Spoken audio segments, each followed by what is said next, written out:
nos apoyarán en el desarrollo de esta sesión. El objeto de la misma discurre en el sentido de haber presentado presentar a ustedes unos casos clínicos. Particularmente hemos diseñado, digamos que la posibilidad de analizar para ustedes el día de hoy la nueva guía que se va a lanzar, entiendo, el próximo mes, la guía de prevención y detección temprana de lesiones premalignas del cáncer de cuello uterino, que por demás estábamos en mora.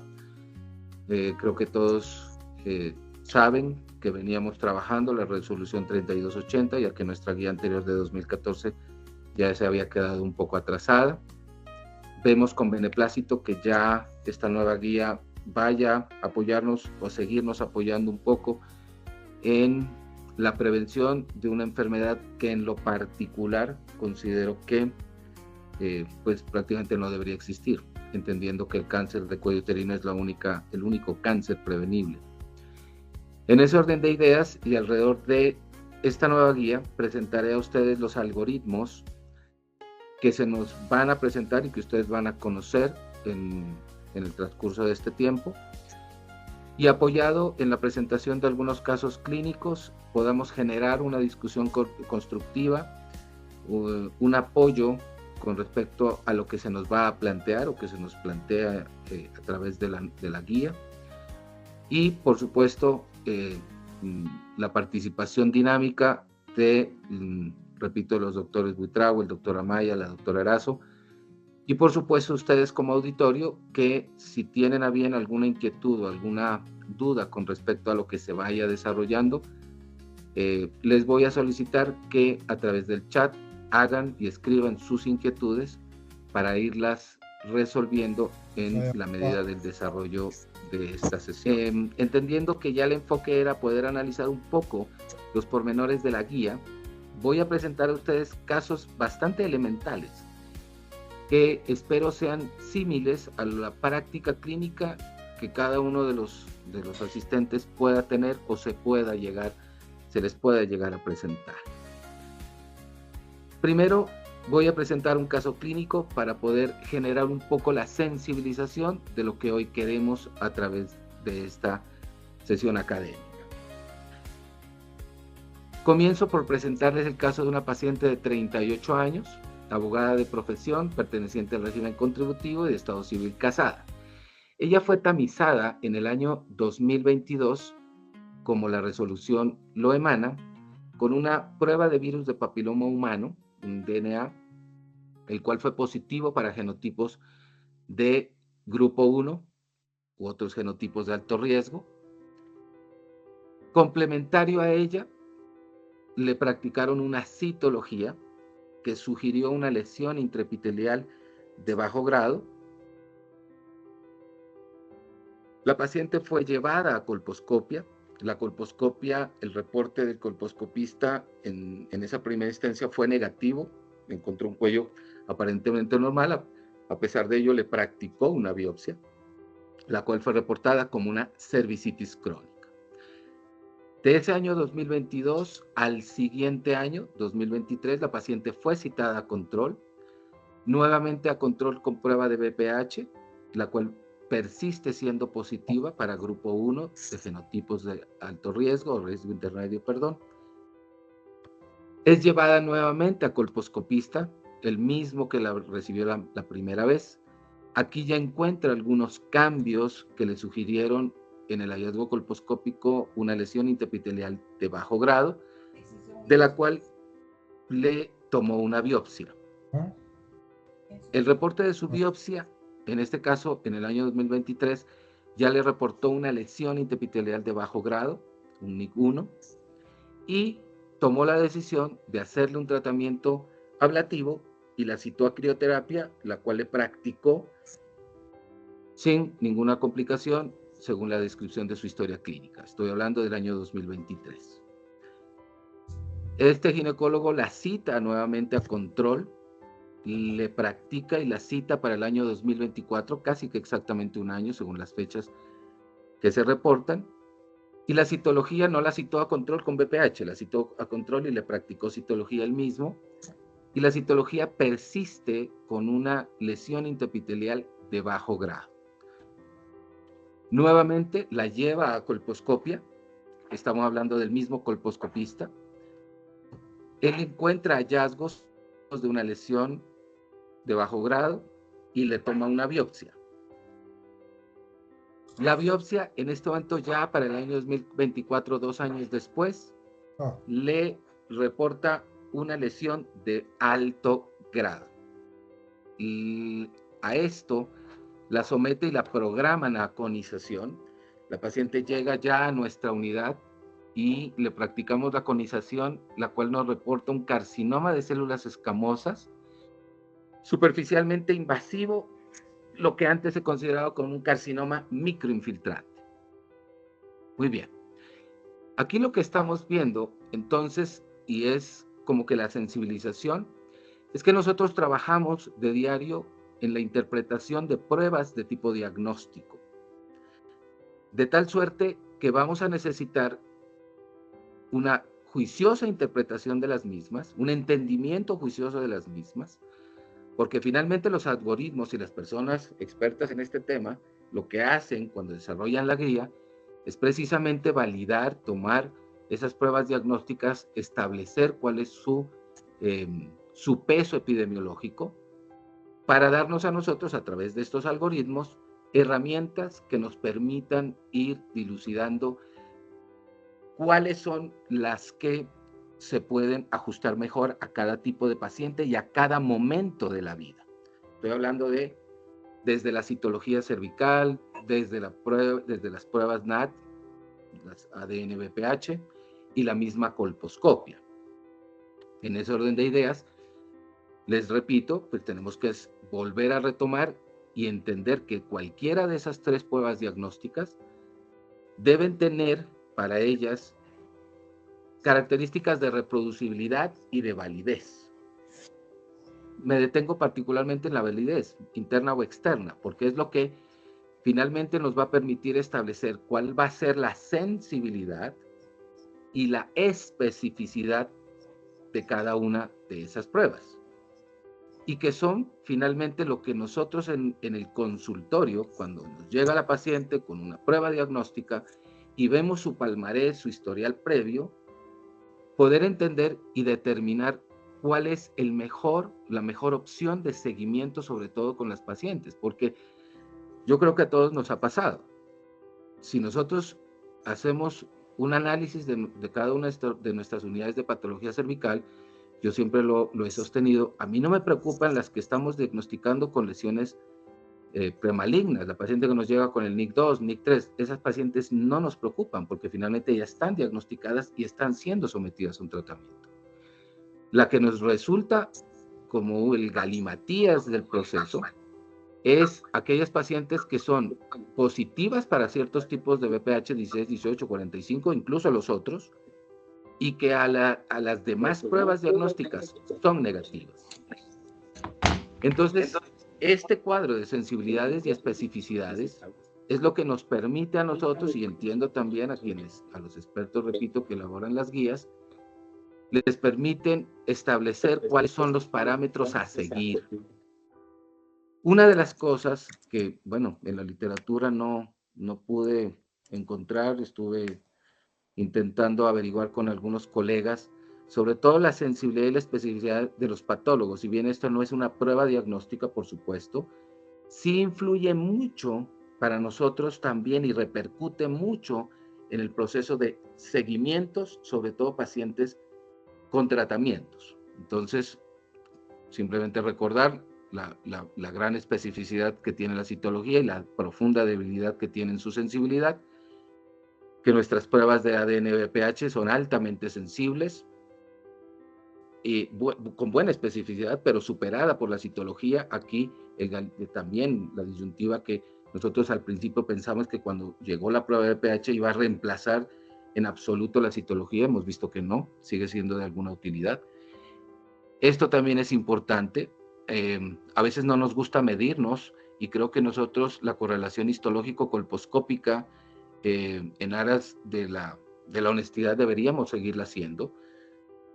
Algunos estudios que encontré muestran sensibilidades hasta del 95, pero las especificidades bastante bajas.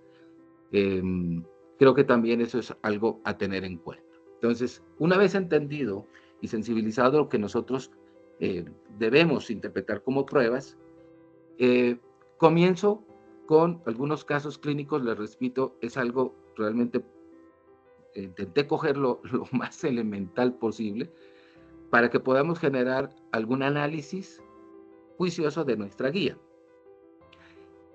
Aquí tenemos una paciente de 23 años, de ocupación estudiante, perteneciente al régimen subsidiado y estado civil soltera. Nosotros esperaríamos que esta paciente de 23 años, si bien no está en el marco de la resolución 3280 que habla de tamizaje de 25 a 29 años, estas pacientes, la primera inquietud que nos asaltaría es, bueno, la deberíamos, entendemos, tamizar con citología. Pero esta paciente en particular no fue tamizada con citología. Irónicamente, la paciente en el puesto de salud donde asistió, en un municipio cercano, la tamizan con prueba de ADN-BPH, la cual le resulta positiva para otros serotipos. Hasta allí, pues podemos entender que hace parte de la epidemiología normal, que entre ese rango de edades es cuando mayor pico de infección por BPH se presenta. Entonces, hasta ahí podríamos entender que el comportamiento es usual. Sin embargo, la paciente es llevada y enviada a colposcopista, un ginecólogo colposcopista, quien le practica su estudio y reporta una lesión interepitelial, hallazgos compatibles con una lesión interepitelial de alto grado, un NIC2, a la cual le hace la biopsia. El reporte de esa patología confirma un NIC2 a los 23 años. Ella me llega a la unidad, está pendiente que yo la programe en el hospital universitario para una conización, porque no se la pude hacer en consultorio, pues la paciente sufre de una enfermedad hematológica, ella sufre de una enfermedad de von Willebrand, de tal suerte que no se la puedo hacer en el consultorio y por obvias razones estamos esperando su autorización para hacérsela en el hospital. Esta es otra paciente de 25 años, también estudiante, de régimen contributivo y estado civil soltera. Ya frente al rango que la guía y la resolución nos sugiere, entenderíamos que la paciente llegase a ser tamizada con una citología. Tampoco, la paciente no fue tamizada con citología. La paciente, desconozco realmente las razones, fue tamizada con prueba de ADN-BPH. La fue positiva para otros genotipos, de alto riesgo. La paciente la llevan, la envían a ginecología, le hacen la colposcopia, encuentran hallazgos compatibles con una lesión interepitelial de alto grado, sugiere un NIC2, se le toma la biopsia y la biopsia confirma la lesión interepitelial NIC2 y es llevada ya en nuestra clínica, en nuestra unidad, le hacemos la conización, la cual confirma ese NIC2. Muy bien. Entonces, amparados en alguna modesta estadística, esto es un estudio que hice en el municipio de Pasto con 2.500 pacientes, encuentro que en el rango de edades mínimas para las displasias, incluso para el cáncer in situ, encontramos rangos de edades bastante cortos, promedio de 20 años.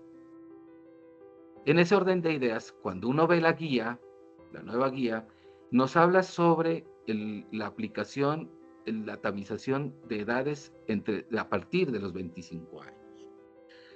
Entonces aquí me detengo un momento para poder tramitarle la inquietud, en este caso al doctor Buitrago, y comenzaré con él, sobre qué opinión le merece si entendemos que hay evidencia que hay algunas lesiones displásicas que se pueden presentar a partir de los 20 años, que hay factores en salud sexual y reproductiva, como el inicio de la edad de relaciones de actividad sexual en las mujeres y jóvenes y adolescentes de nuestro país. ¿Qué concepto les merecen el que estas pacientes de 20 a 25 tengan que ser inmersas en este algoritmo, o tengan que tener su propio análisis. Y comenzamos también, los que en el auditorio que tengan alguna inquietud, por supuesto, la puedan manifestar a través del chat. Le doy la palabra, doctor Buitrago, de forma inicial. Muchas gracias, doctor Sarama. Muchas gracias por la invitación. Un saludo cordial para todos los asistentes. Veo que hay buena asistencia. Bueno, pues el primer cuestionamiento en base a los casos que presentas es la iniciación, el tiempo de inicio de la tamización de cáncer de cervix. Eso se ha discutido mucho tiempo. Curiosamente, yo he tenido la oportunidad de recorrer todo Colombia y parte de Latinoamérica dictando conferencias, y todo el mundo se le arrima a uno a decirle que ha encontrado cánceres por debajo de los 25 años, lo cual es cierto, pero uno debe tener en claro qué es lo que está el objetivo de los programas de salud pública. Y recordemos que cuando uno hace un programa de salud pública, lo que tiene es que maximizar sus recursos, y claramente en el mundo, en Colombia ya también está demostrado que el cáncer invasor por debajo de los 25 años sigue siendo una frecuencia muy baja. Entonces, el NNT, que es el número necesario de personas que usted necesita hacerle algo para obtener un resultado, pues se vuelve muy grande, ¿cierto? Entonces vas a desperdiciar una serie de recursos que los pudieras utilizar realmente en la población de mayor incidencia. Yo estuve mirando por ahí he mirado pues varias veces la incidencia de cáncer invasor en Colombia y también es reportada como muy baja. Entonces, vuelvo y digo, existen los programas de salud pública. Sin embargo, si ustedes recuerdan, en las guías de ASCP hacen una recomendación muy clara, y es que uno tiene que analizar qué paciente tiene al frente. Entonces, no es lo mismo el caso individual que el caso colectivo. Es decir, aquí no podemos llegar a decir, en base a estos dos casos, que de 23 y 25 años, vamos a establecer una salud pública que vamos a empezar a tamizar desde los 18 o desde los 21, etcétera, etcétera. De hecho, sorprendentemente, los americanos pasaron de 21 a 25. En vez de nosotros bajar de 25 a 21, los americanos subieron de 21 a 25 y se supone que es un país de altos recursos.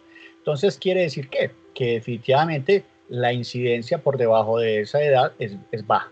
Pero vuelvo, insisto, una cosa es el caso específico, porque todas las reglas tienen la excepción y las reglas no se hacen en base a las excepciones. Entonces, cuando usted tenga una paciente de riesgo, se supone que hay que hacer algo que ya casi no hacen los ginecólogos, que es examinar el paciente. Todo el mundo examina con ecografía. Yo que también hago histeroscopias, veo con mucha frecuencia señoras posmenopáusicas con sangrados que nadie le ha hecho un táctico vaginal y tienes una masa de cervix violenta y me la mandan por un endometrio engrosado. Entonces, si nosotros, no quiere decir que no revisemos los pacientes, que miremos los factores de riesgo. En esas pacientes se puede pedir una citología, claro que se puede hacer todo lo que usted quiere. Usted puede pedir una colposcopia, puede pedir lo que quiera, solo que es para casos específicos, donde usted la pide como su opinión como experto.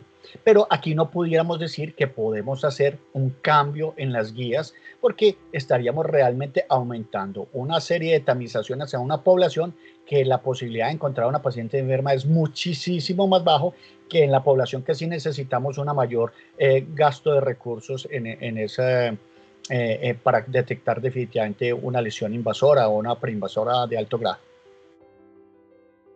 Perfecto, doctor Buitrago. Doctora Maya, que también ya nos acompaña en el auditorio. ¿Me confirma si está por aquí? ¿Me escuchan? Sí, doctora Maya, ¿cómo está?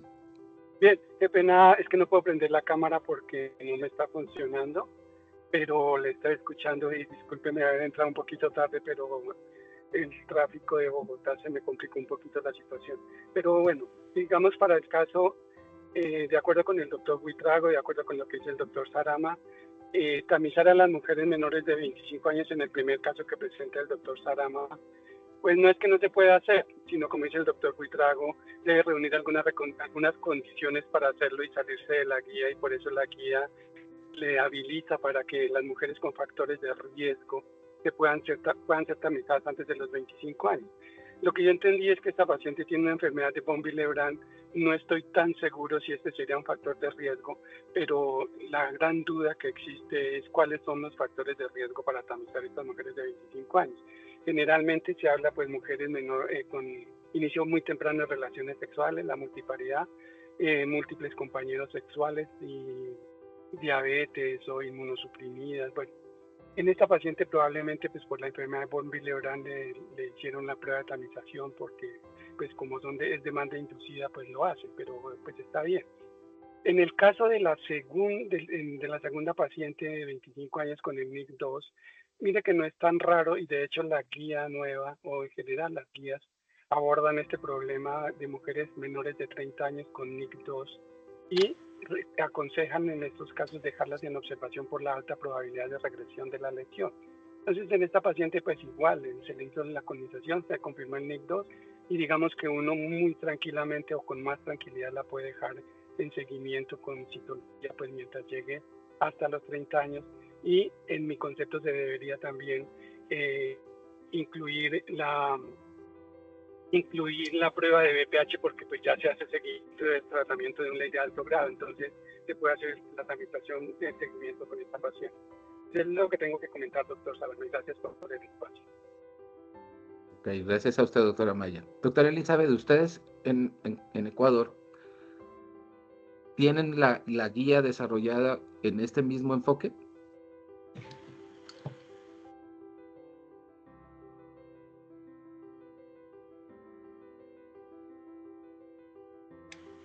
Doctora Elizabeth, tiene el micrófono apagado. Apagado el micrófono, doctora.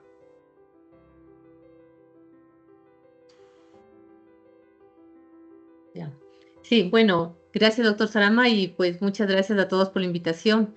Sí, nosotros tenemos las guías desarrolladas en ese sistema tal cual, nos han hecho las recomendaciones, pero yo estoy completamente de acuerdo que una cosa es salud poblacional, pues que allí nos hacen una recomendación de manera general, pero pues uno tiene que identificar qué tipo de paciente tiene al frente. Entonces, pues ahí vienen los factores de riesgo, analizar a la paciente, a los cuántos años empezó la actividad sexual, número de compañeros sexuales, y bueno, ¿no? Que son esos factores de riesgo que todos sabemos, si tiene hábitos tabáquicos, y pues a esas pacientes menores de 25 años con antecedentes para cáncer del cuello del útero, pues no debemos dejarle de tamizar. Entonces, yo creo que desde ese punto de vista sí estamos completamente de acuerdo en que son dos cosas diferentes, ¿no? Una cosa es salud poblacional y otra cosa pues es cuando ya la tenemos a la paciente individualizar y saber qué tipo de paciente tenemos al frente. Perfecto, muchas Doctor gracias. Sarama, un comentariecito adicional, si se permite. Me parece muy importante lo que resalta el doctor Jairo Amaya, y es que nosotros que, pues me imagino que este chat está lleno de colposcopistas y de gente que ha hecho el diplomado y que en su práctica diaria hace la colposcopia. Y es que tenemos que tener presente de que una cosa es lo que nos mandan y otra cosa es lo que nosotros decidamos hacer después de que nos la mandan. A usted le puede mandar a una paciente de 14 años con un ascus y usted no tiene por qué hacerle mayor cosa si usted no le encuentra unos cambios mayores, etcétera. Entonces, estas pacientes terminan una serie de errores. Si usted a todos los NIC2 en las pacientes menores de 25 años le va a hacer una conización, pues ya tiene un error en el manejo de esas pacientes porque no es la conducta adecuada para ese grupo poblacional. Recordemos que en ese grupo poblacional el NIC2 se puede dejar en observación.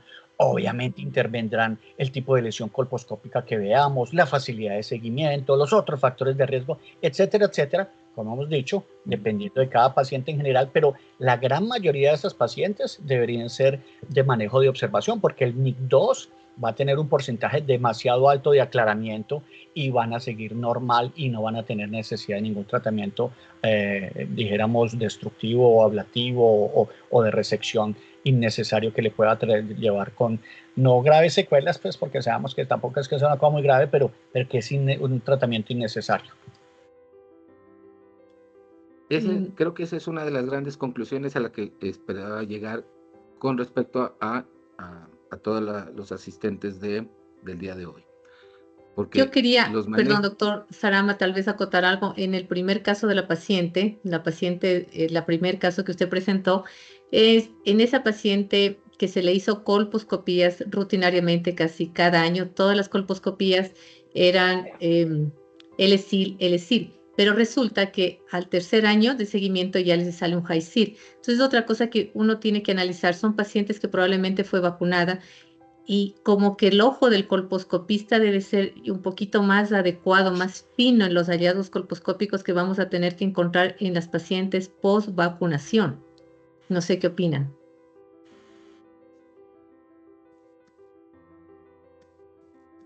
Sí, de acuerdo. Doctor Buitrago. Sí, doctora, está claro que los cambios mayores colposcópicos son mucho más frecuentes en las infecciones por los genotipos 16 y 18 y que los otros genotipos no dan tantos cambios colposcópicos, y ya de por sí la colposcopia tiene baja sensibilidad, entre comillas, no es tan alta como muchos creen. A mí me lo han dicho y el doctor Sarama dice que hasta 95%, hombre, ojalá estuvieran siquiera cerquita de eso, pero bueno. Yo no hablo mal de la colposcopia, pero sí se debe, yo por eso digo que yo no soy colposcopista, yo soy patólogo cervical, es decir, yo analizo todos los parámetros. De hecho, si ustedes ven todo lo que son las guías y toda la evolución de la patología cervical, está destinada a que cada vez la paciente que llega a colposcopia es la que estamos más seguros de que está enferma, porque es un examen tan poco sensible y específico y tiene tanta variabilidad entre interobservador, que pues precisamente debería llegar la gente que definitivamente necesita la biopsia para detectar una lesión de alto grado. Y como usted dice, la vacunación va a acabar por lo menos con los genotipos más importantes, que son los que verdaderamente dan cambios colposcópicos, vamos a necesitar colposcopistas con un ojo más sensible, hacer colposcopia en varias fases, no esos que echan acético y pellizcan un blanco, esos son pellizcacuellos, que no son realmente colposcopistas, hacen 6 colposcopias por hora, entonces no les da para hacer una colposcopia de calidad, porque sí vamos a necesitar echar mucho acético, demorarnos más rato y ver con más detenimiento. Estoy de acuerdo, estoy de acuerdo con el doctor Buitrago y la doctora, porque mire, aquí lo más importante con la vacunación y todo es al manejo basado en riesgo de las pacientes y evaluar el riesgo de la paciente que tenemos nosotros al frente en la colposcopia, durante la colposcopia.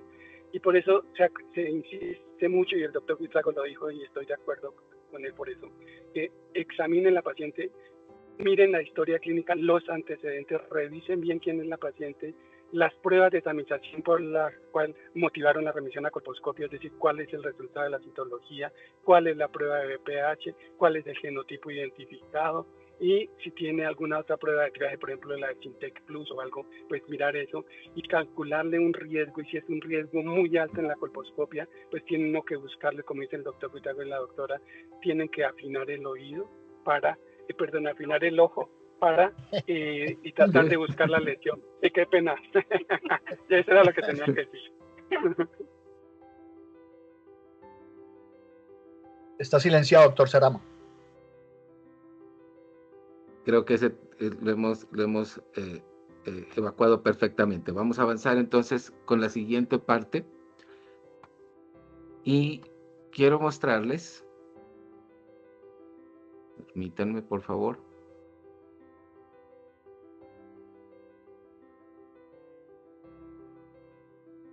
Ahora entonces, simplemente que una observación, le decía por el interno al doctor Buitrago, en el algoritmo viene así, en la guía, que una vez que una paciente de esta edad tenga una citología normal con un ASCUS, debe ir de forma inmediata a una prueba de DNA-BPH.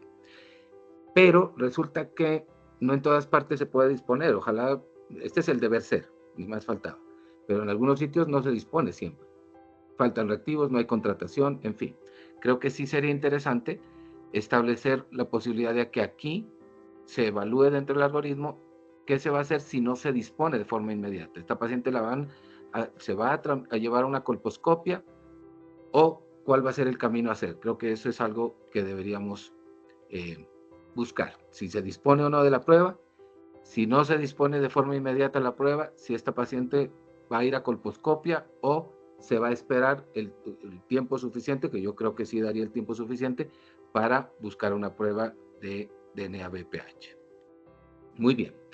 Aquí les expongo una mujer de 58 años, ocupación independiente, régimen subsidiado y separada, que fue tamizada como la norma lo establece con una prueba de DNA BPH. El genotipo fue 68, otros genotipos, y la citología le hicieron concomitante una citología, la cual fue negativa. El ginecólogo decidió llevarla a colposcopia.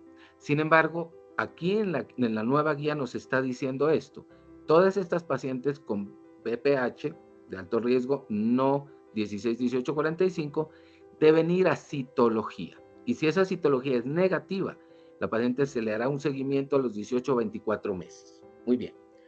Esta misma paciente, el ginecólogo le hace colposcopia en su consultorio, encuentra y describe datos colposcópicos de una lesión de alto grado, un NIC2. La biopsia le reporta a él un NIC2 y decide llevarla a una conización que confirma el NIC2. Muy bien. Entonces, aquí el punto que quiero que podamos o me permitan ustedes a través de su experiencia de apreciación aclarar es la validez o la importancia que podamos tener entre entre los serotipos 16, 18 u otros serotipos. En este estudio de 5 años que me permito mostrarles, que hemos hecho aquí en el municipio de Pasto, vemos, y nuestro hallazgo es cómo otros serotipos frente al cáncer in situ, pues digo, superan al serotipo 18, y en otra serie de displasias. Nosotros vemos aquí dentro de nuestro resultado que el cáncer in situ, miren aquí, como otros serotipos, ocupa un porcentaje superior al 45, muy superior al 18, y casi que superior, bueno, equipara al serotipo 16. Si hablamos de lesiones de NIC3, también supera a los otros serotipos, a los demás. En ese orden de ideas, para nosotros podemos entender que aquí en el municipio de Pasto estos otros serotipos infieren un alto riesgo de lesiones preneoplásicas más allá del 16-18. Si vemos las estadísticas a nivel mundial, por supuesto el 16, algunos estudios como estos publicados en el 2011 de la prevalencia de infección por VPH muestran 16 al 18 al 45. Sin embargo, estudios ya desde el 2018 poblacionales de poblaciones mucho más específicas, aquí algunos municipios de nuestro país muestran que el 16 seguirá siendo el más prevalente, pero el 18 y el 45 ocupan ya lugares un poco más dispersos. En este estudio que hicimos de prevalencia del genotipo, nos arrojó el 16, igual como a nivel mundial y nacional, pero miren que el 18 y el 45 nos comportamos como otras ciudades intermedias. En ese orden de ideas, la pregunta ahora que quiero plantearles es si estos otros serotipos en el algoritmo nos llevan a una citología, no minimizando, por supuesto, su alto potencial oncogénico, no debería, por estadística de la que tenemos o disponemos, también ser tratados como el 16, 18, 45, que fuesen a una colposcopia. Esa sería la pregunta que les plantearía. Quiero antes quiero darle la palabra, Anita, si le activas el micrófono, al doctor Jairo Bonilla. Creo que tiene alguna apreciación que hacer. Doctor Bonilla, muy buenas noches. Gracias, muy buenas noches. Estoy en el Guaviare, precisamente haciendo un programa de colposcopia. Quisiera saber si mi señal es buena, si me escuchan bien. Sí, doctor Bonilla, lo estamos escuchando bien. No lo veo su cámara, pero sí lo escuchamos bien. Ah, perdón, ya la conectamos acá. Bueno, muchas gracias. Buenas noches a todos. En algún momento, en alguna reunión breve con la doctora Luz Amparo, le manifesté mi inquietud de querer hacer este tipo de talleres, porque vemos con mucha frecuencia en nuestro chat de la asociación muchas preguntas de casos puntuales de todos los colegas míos y de todo el mundo, y eso me incitó, y agradezco a la doctora Luz Amparo el que me haya cogido la caña como se dice en el argot popular, de hacer este tipo de talleres, por presentar casos como los que tú presentas. Mi opinión de lo que me gustaría hacer en la orientación de estos talleres es realmente las opiniones que estamos escuchando. Todos conocemos la guía perfectamente, en especial los que estamos conectados a este chat, nos la sabemos de memoria. Pero una cosa es la guía y otra lo que vivimos en el país día a día. Y la guía dice que no tamizar con pruebas por debajo de 25 años, de 30 años, y nuestros consultorios están llenos de pacientes de 20 años que nos llegan con pruebas de BPH. Y ese es el sentido de este taller y qué vamos a hacer. Y tenemos NIC2, les vamos a hacer el cono o las vamos a observar. Aparte de la guía, es el día a día. Es el riesgo de la paciente que tenemos enfrente. Es conocer que en este país se dice que estamos con pruebas de BPH, pero si ustedes ven la recomendación del ministerio, les están exigiendo a las EPS que pasemos de 4% a 16%. O sea que la EPS que tamice con pruebas el 16% de la población, y hasta hace unos pocos meses era el 4%, está cumpliendo con el indicador. Y nosotros tenemos una guía de manejo donde se supone que estamos tamizando al 100% de la población de acuerdo a ese grupo etario. Y este es el país donde la publicación que salió el año pasado, aquí colombiana, dice que la búsqueda activa en el seguimiento de los pacientes, que les decimos vuelve a control a los 18 meses, como dice la guía, solo están rescatándose el 24% de los pacientes. Entonces, ese pienso yo que es el meollo del asunto. Sí sabemos la guía, pero ¿qué estamos haciendo con la paciente que tenemos al frente? ¿Hasta dónde nos podemos mover de esa guía sin entrar en lo que yo diría el pecado mortal? Es cómo orientar al colega a que hay una guía, pero caramba, si usted tiene un NIC2 en una paciente que no va a volver a ver en su vida, que tiene una probabilidad del 24% de volverla a contactar, ¿le hace el cono o no le hace el cono? Entonces, la idea es cómo ayudar a nuestros colegas a decir, no tenemos una guía de camisa de fuerza, porque ninguna guía en medicina es una camisa de fuerza, porque la bibliografía no es 100% del país, la situación sociopolítica no es de cada país igual. Entonces, ¿hasta dónde nos movemos y que el colega no se sienta culpable de que hizo un cono a un NIC2 de 23 años porque la guía decía que había que seguirlo, pero es que el colega tiene una paciente de 23 años con 2 hijos y de pronto hasta con Pomeroy y de pronto una zona de población que no la puede volver a controlar?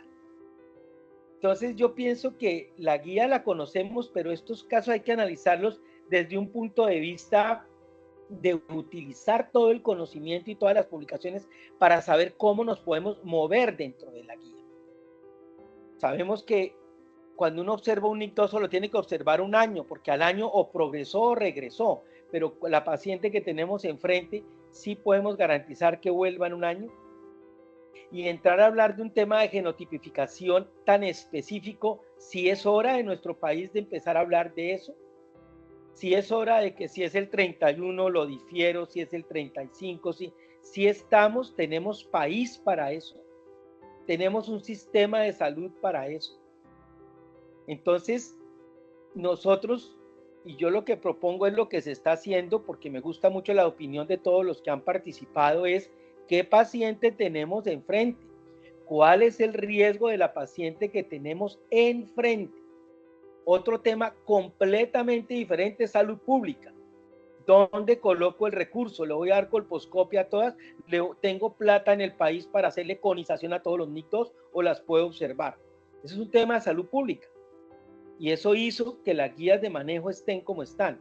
Entonces la invitación para mí de este taller es cómo ayudar al colega a que pueda moverse, a que no sea tan rígido en la guía, sabiendo el caso que tiene enfrente y la experiencia, obviamente, de cada. Muchas gracias. Muchas gracias, doctor Bonilla. Me da gusto saludarlo.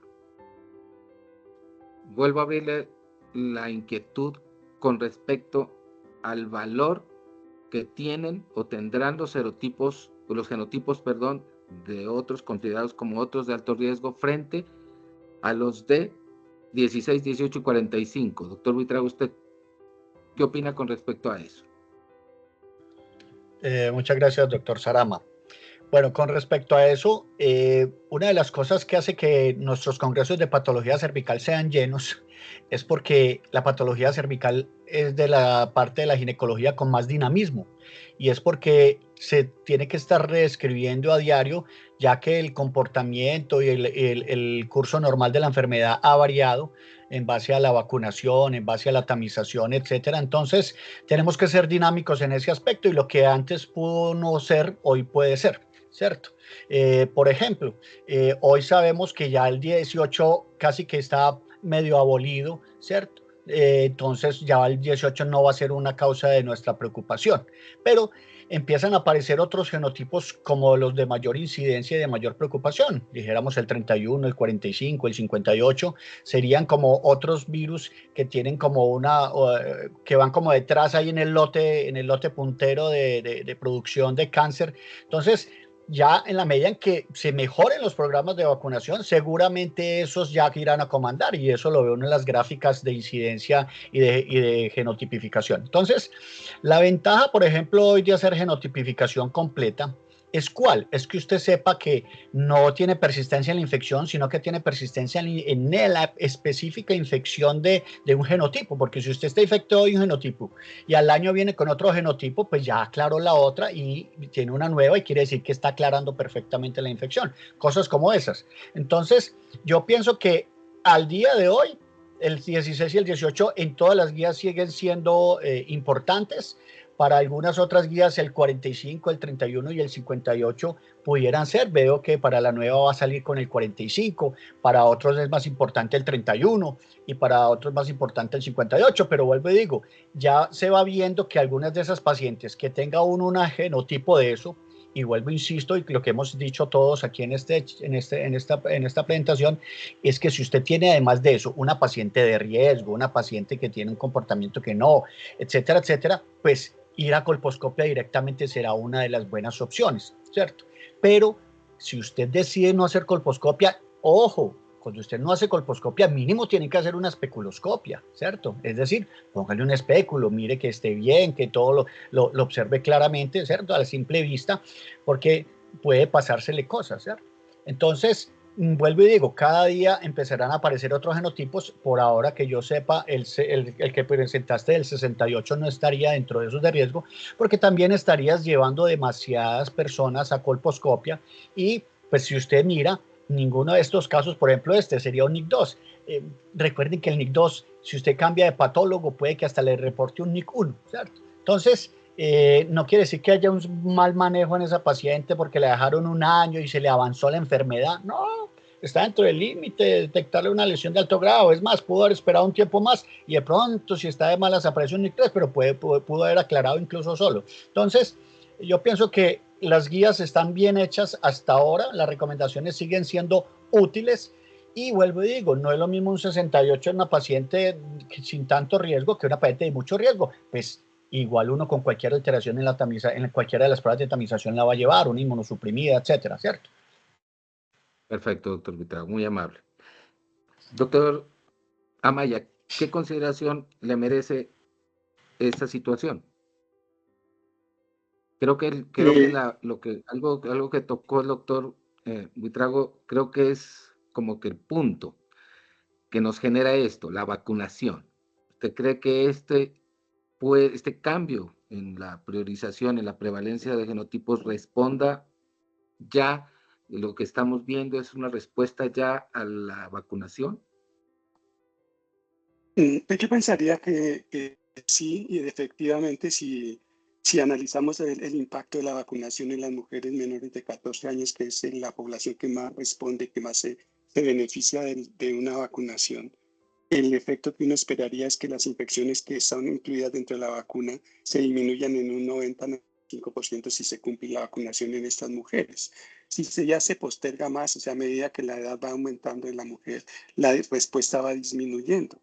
Y pues obviamente esa mujer tiene 25 años, probablemente hace parte del grupo que se vacunó inicialmente en Colombia, y como la respuesta es alta, yo pensaría que este 68, pues probablemente es un genotipo que está ahí haciendo presencia cuando los otros le han dado el espacio que es el 16-18, con la vacuna pues que me imagino que ya debe tener. Y para complementar un poquito lo que decía el doctor Buitrago, pues sí, es muy importante tener en cuenta el genotipo de BPH, y por eso hay que utilizar pruebas que idealmente genotipifiquen por lo menos los de alto riesgo.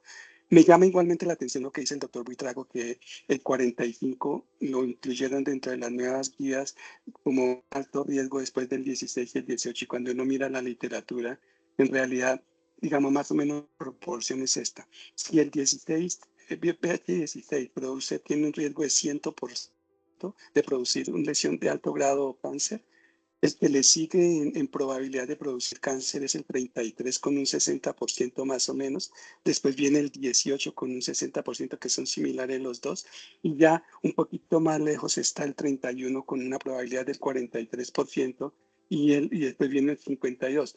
Y cuando uno analiza el 45, realmente la probabilidad es del 20% de ser oncogénico. Y ese 68 que usted tiene allí con esta paciente, la probabilidad es muy bajita y está alrededor del 15%, teniendo en cuenta no olvidar que comparándolo con el 16 que tiene el 100% de probabilidad de ser oncogénico. O sea que sí es fundamental tener en conocimiento cuál es el BPH, y hay estudios que publican que no es lo mismo tener una prueba que te dice otros de alto riesgo positivo, le repiten la prueba a los 18 meses y te vuelve a salir positivo, pero uno no sabe cuál es si es un nuevo de los otros de alto riesgo o es el mismo de antes. Por lo tanto, sí es mejor utilizar prueba, porque cuando la infección persistente es por el mismo genotipo, el riesgo de NEC3, que es casi el 3 veces más que cuando aparece nueva infección por un genotipo que no haya sido identificado anteriormente. Perdón. Ese es mi concepto. Sí, porque creo que eso también es una disyuntiva que se nos presenta, por ejemplo, acá en Nariño, no sé, en otras ciudades. Antes se nos reportaban los serotipos, ahora ya los reúnen, solamente los discriminan 16, 18, a veces ni 45, y algunos los agrupan, grupo 1, grupo 2 u otros. Entonces creo que ahí también es otra de las cosas que sería interesante en áreas de lo que ustedes están mencionando, conocer cuál es el genotipo. Doctora Maya, doctor Bonilla.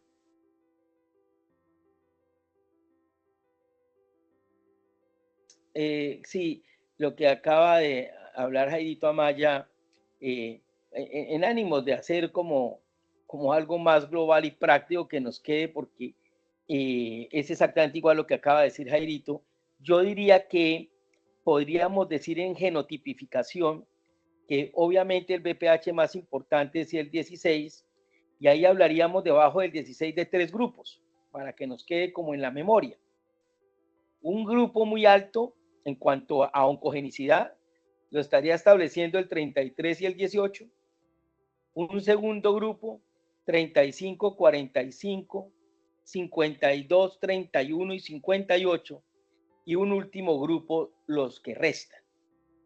Entonces, desde ese punto de vista, la genotipificación se hace muy importante, y virus como el 33, como 51, 52, 31 y 58, que antes no nos preocupaban mucho, nos deben empezar a preocupar. No solo 16, 18, sino este tipo de virus debemos tenerlos en cuenta.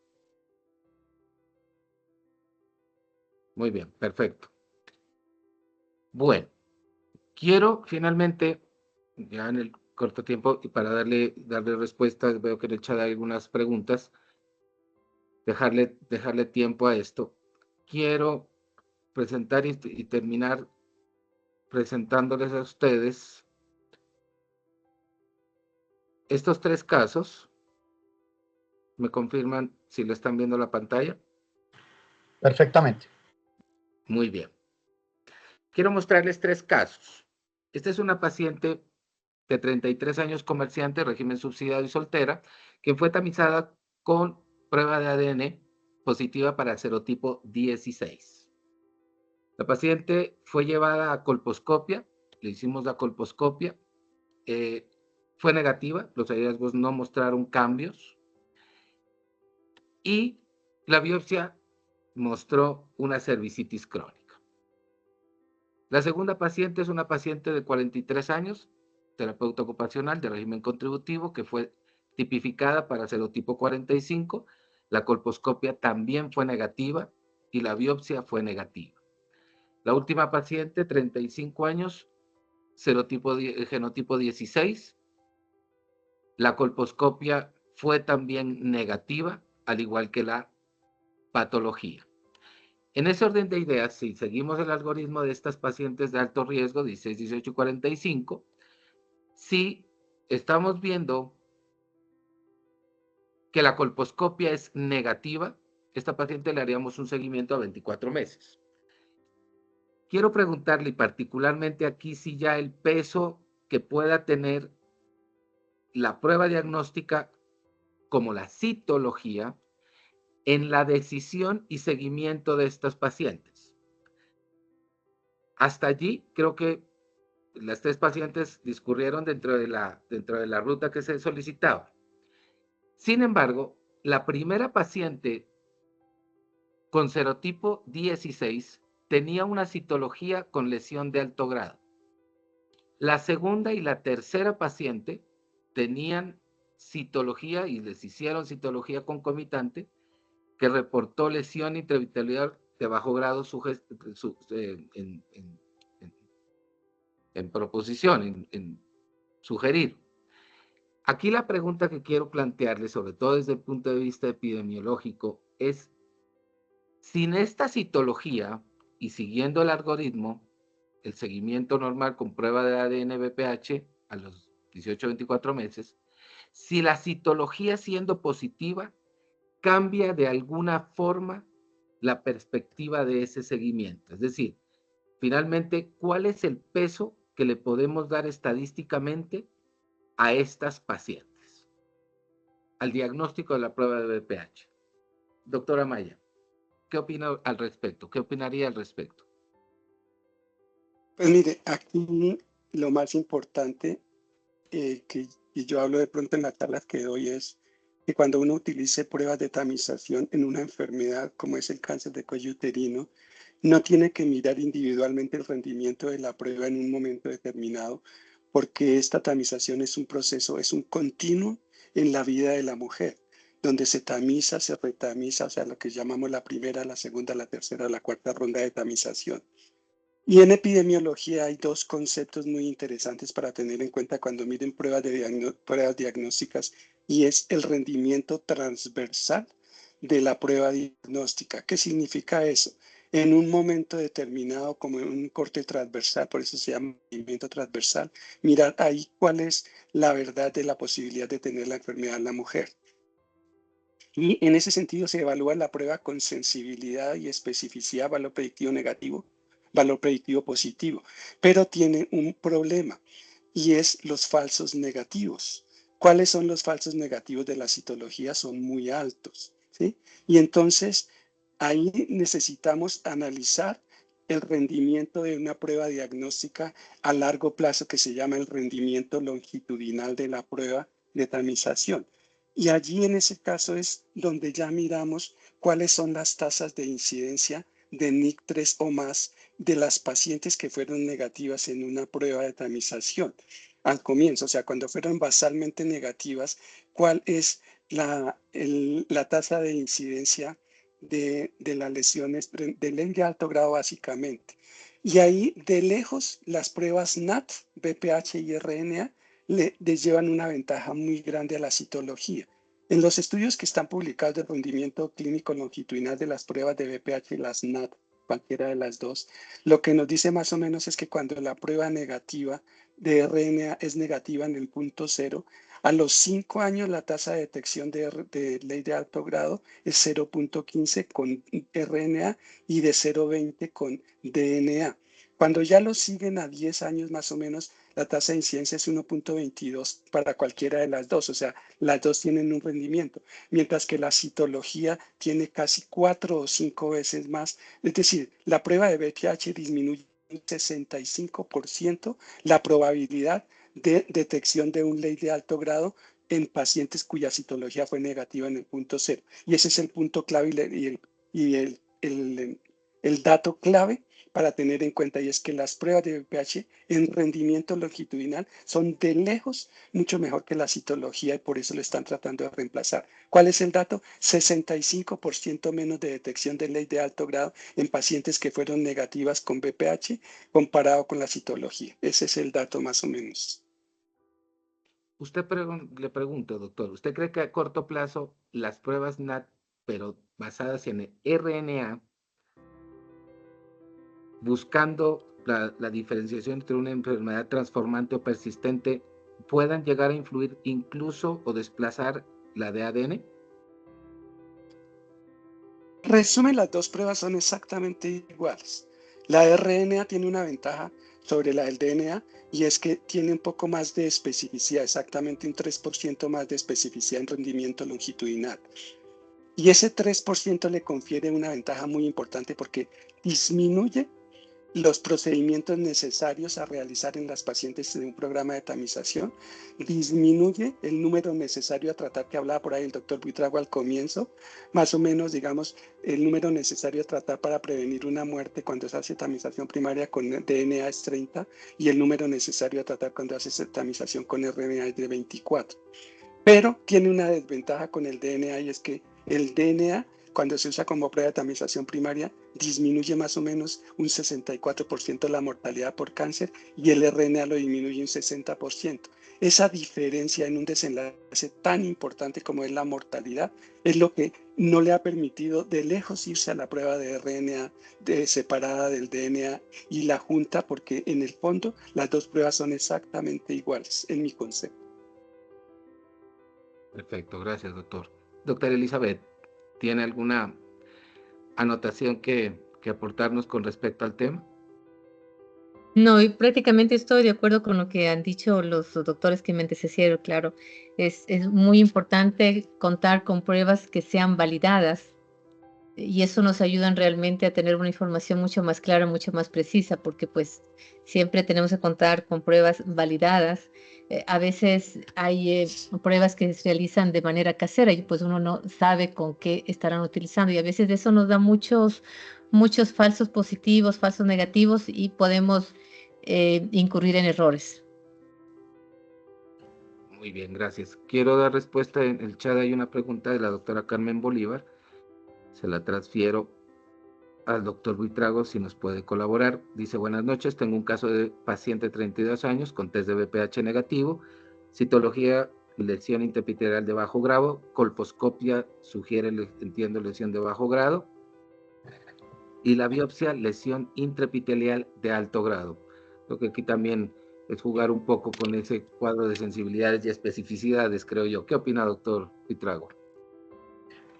Pues eso es un caso del día a día, eso pasa con mucha frecuencia, pacientes que tienen citologías líderes de bajo grado y que uno al final la biopsia le reporta una lesión un poco mayor.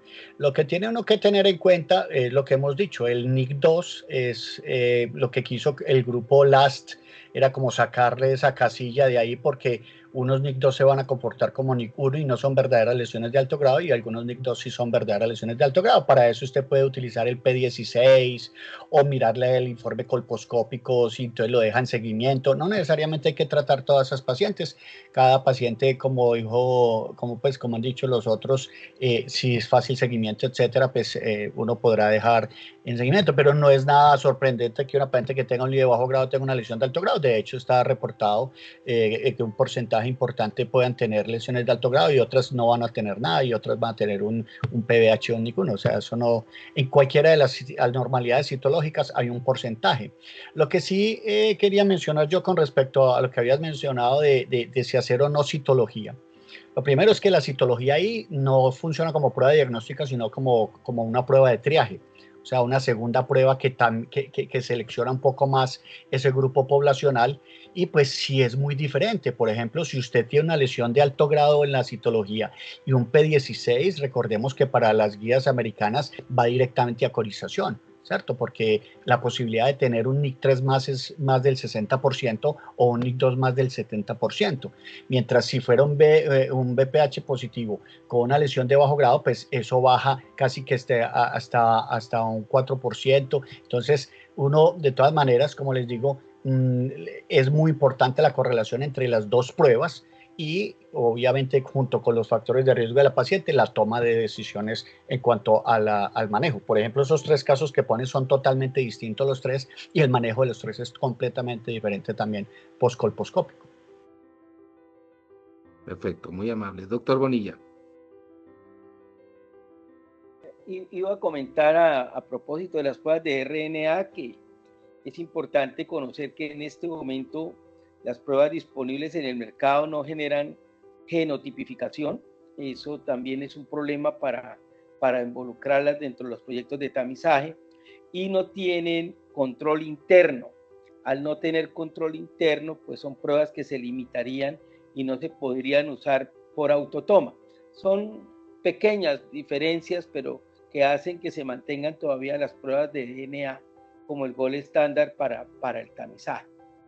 En cuanto a los casos presentados, sí, cuando, como decía el doctor Buitrago, cuando el VPH 16 es positivo, cuando la citología dice alto grado, pero además cuando en la colposcopia se evidencia que hay un alto grado, en la probabilidad de encontrar el alto grado, si hacemos un cono inmediatamente, está por encima del 85%.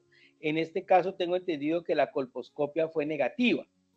Entonces es bueno también pensar que las pruebas de VPH, escúchenme, lo que nos están haciendo es como identificando qué grupo de pacientes no se nos pueden perder, en qué pacientes tenemos que garantizarles el seguimiento porque tienen, dada la sensibilidad longitudinal de las pruebas, un alto riesgo de que en cualquier momento les va a aparecer la lesión y poderlas manejar oportunamente. Ese concepto amplio, global, nos ayuda a nosotros a saber cómo manejar las pruebas.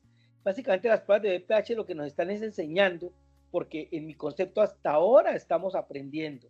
Esto es como el COVID, hasta ahora lo tenemos en nuestro país y hasta ahora estamos aprendiendo. Todavía nos falta mucho por aprender en la interpretación de las pruebas, pero hay un concepto general que yo quisiera dejar. Las pruebas de VPH nos ayudan a saber qué paciente debemos cuidar, debemos seguir para evitar que nos lleguen a un carcinoma infiltrante y poderlas tratar adecuadamente, y en qué pacientes nos podemos relajar y disminuir el seguimiento de esas pacientes, que son la mayoría, afortunadamente. Quiero dar por cerrada nuestra sesión, no sin antes resaltar que me enorgullece realmente haber compartido con personas a quien respeto profundamente, admiro mucho y les agradezco la amistad que tienen y han tenido la deferencia de hacerlo conmigo. Creo que el ejercicio es sano, creo que debemos seguir trabajando arduamente en esto. Creo que si vemos perfiles epidemiológicos en cuanto a incidencia y prevalencia del cáncer de cervix y que ha ido disminuyendo, creo que es gracias a gente como ustedes, a los del auditorio que se interesan cada día más en una patología que creo que es noble de tratar y bastante asertiva. Doctora Amaya, muchísimas gracias por su apoyo. Como siempre, usted muy generoso, no solamente con sus conocimientos, sino con su amistad.